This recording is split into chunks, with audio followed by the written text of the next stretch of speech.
Let it be a Nick and Jane, and let it be a Mr. Smith, a banker of Nick and Jane. They both keep their money in his bank. That's why we use the title Mr. Smith with respect. Nick really wants to buy, well, let's say Jane's bicycle, but he has no money. More precisely, he has money, but not enough, only $10, while Jane wants $100 for her precious bicycle. That's a problem. What should Nick do? Well, this bicycle is so desirable. He gives Jane his $10 as a deposit and asks plaintively not to sell the bike to anyone. He says that he will bring the rest of the money soon. At the same time, he runs to his bank, to the respected Mr. Smith, to get a loan for the missing $90.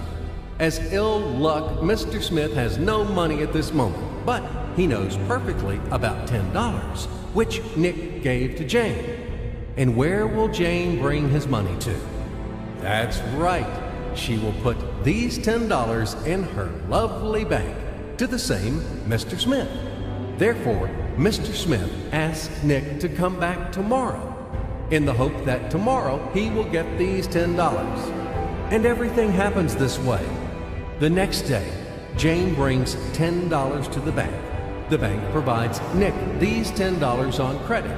Nick immediately gives them to Jane. She again puts them in a bank. The bank again provides Nick these $10 on credit, etc. As long as Nick the fool will gather enough money for the bicycle. Don't you get confused yet? Be patient, I told you. These demons have been trying to confuse you during 1,000 years. These damn economists and financiers. But anyway, we will figure everything out. So what do we have in the end? Nick finally got the bike from Jane. Wow! But at the same time, Nick owes $90 to the bank, Mr. Smith. And the bank, in its turn, owes $100 to Jane. In other words, those $10, which existed initially, have magically turned into $200, $190 of debts plus real $10.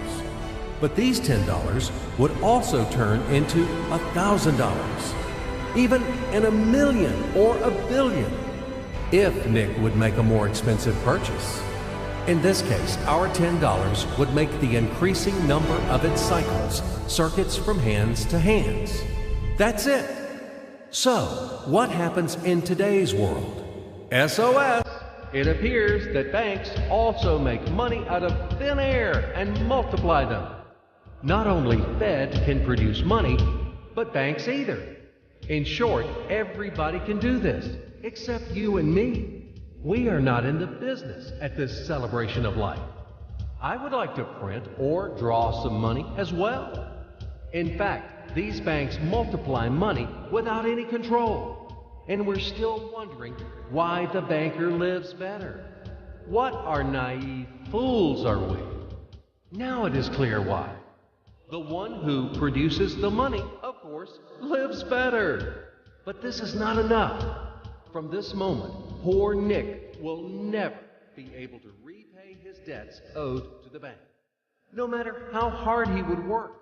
Silly Nick doesn't know it yet, that he's in slavery to the bank, in credit bondage forever, because those $90, which he owes to Mr. Smith, do not exist in nature at all. Sly Mr. Smith made his money out of nothing. He created them out of thin air, just one click.